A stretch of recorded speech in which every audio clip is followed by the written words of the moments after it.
Our furnace on a Tuesday night might only be one game in over the border in South Australia, but it burns hot and the smoke coming out is coloured teal. My question is, who's backing Ken?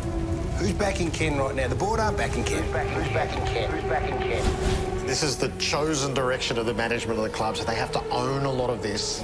Can't just leave your coach or your coaches swinging in the breeze at the moment. If someone's told you, we actually don't want you anymore, but just hang around, I mean, you're not going to stay at the party, are you?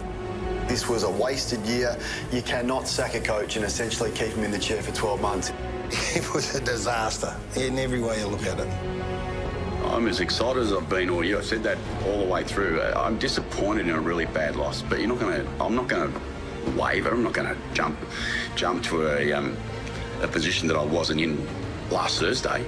I'm excited by what this team can do. I'm excited by the growth of our team, and I'm excited by the direction this footy club's going in. And Saturday night makes it hard for everyone to accept that that was the right direction right now. It's always been suggested that Kenny has been a player's coach, that he's had really strong connections and relationships with them, and they've played for him. We definitely didn't see that for the four quarters. I don't know if any of the players were affected by it or all of them were affected by it. I think we've been really clear on that. There's absolutely no confusion. You know, I've said right from the start, I've got plenty of energy for the job. Josh and myself, we both know exactly what's going on. The whole football club knows exactly what's going on. People have got some opinions based on one loss. It's been a dumpster fire that's been going along, ticking away even before a ball had been bounced, and certainly at the moment, Alberton is on fire. So the furnace is well and truly lit. It's over at Adelaide, and Jared, this is excruciating for Kenny Hinkley. Yeah, that's real. So I think the whole premise was to avoid this moment at any stage during the year, and the fact that it's engulfed them after round one. But I do think Ken was left in a position today, he was answering questions about all of our opinions, which should be of absolutely no relevance to him. So I did feel, I watched all of that press conference, it was clumsy, and I do think the questioning was unfair. Why should Ken answer to what we think, or what Bucks thinks, or what Kane thinks, or what Nick thinks? There are a set of questions. Ken's the straightest talking person in football. There are a set of questions that are fair to pose to him out the back of that. And it appeared that he wanted those questions I think he did. Yeah. So do you think the overall lack of commitment we saw on Saturday night can be linked to the club's ending commitment to you?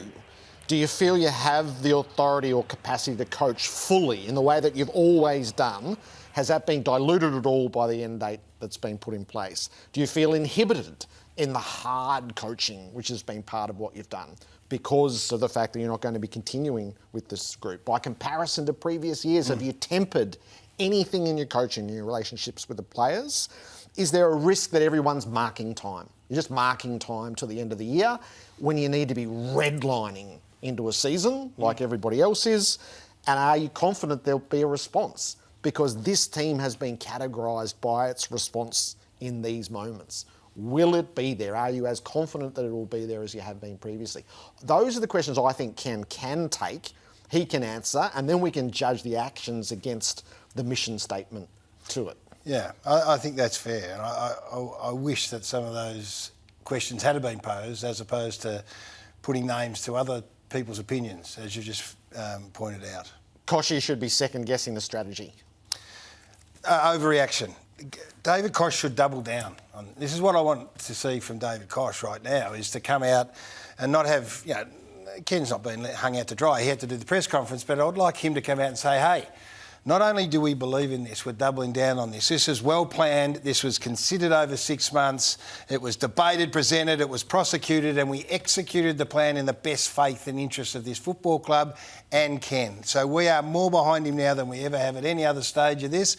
We anticipated there would be some pitfalls along the way. Maybe didn't think one would come as hard and extreme as it did in round one, but we are doubling down on it. He has got our commitment. He is coaching the rest of this year, and the rest of that noise is just that, it is noise. That's what I want from Ken Hinkley. I like that. And then Ken can just fob off those questions and say, hey, we're in the opinion game. Everyone's going to have the opinion. All I care about is what my bloke reckons, and you just heard him double down on what we're doing. Off you go. Let us get on with Richmond. Number 3, Jared, to you, this is no good for Josh Carr. Yeah, so that's real. Carr is a long-term member of this coaching group and he's a driving force behind it. Since Ken went down to the boundary, Carr controls the box and the midfield is on his watch all the way through. So he, as much as Ken can't afford for this to all drop away, neither can he. No. You don't want to inherit the job having gone through a year where it's all clapped out. You actually need some momentum out of this together so it hands over like a relay race. Yep. So Worsfold to Rutten was a year of marking time. Essendon finished 13th. They were purposeless throughout and everyone was just waiting for when... It has to work better than that. And Josh is a huge investment in that. Lose to Richmond and all bets are off? Well, no. I just say overreaction on the basis of what I just said. I mean, this is... You can't invest time and energy into a decision and then just balk at it after one loss. Now, if it was 2, it'd be making it even harder. But no, and I expect a response anyway. I have a supplementary question. Yeah. Out west. The obsession over Harley Reid is bordering on unfair. Yeah, that's real, and this is starting to annoy me a bit. This is a kid who's in his 2nd year, and I'm just going to give you 2 examples, just to put this in perspective, because history's our best teacher here. Finn Callahan's one of the hottest players in the competition. He's played 52 games of footy, Finn Callahan. How many top 10 finishes in the best and fairest over that time? None. None. Yet he is emerging as a superstar of the game in his 4th year. Isaac Heaney, maybe the best player in the competition last year. 8 years it took him to be an All-Australian. 10 years it took him to win a best and fairest. And for whatever reason, we're judging this kid on the back of a season and 2 games. So he's going to make mistakes. He's going to do this. He's going to embarrass himself. He's going to fight too much. He's going to not be quite as fit as he needs to be. He's 19. He'll get... Just use the Finn Callahan example. If you're getting all hot and bothered, you're sitting at home thinking, I'll pick this kid off at the start of his 2nd season.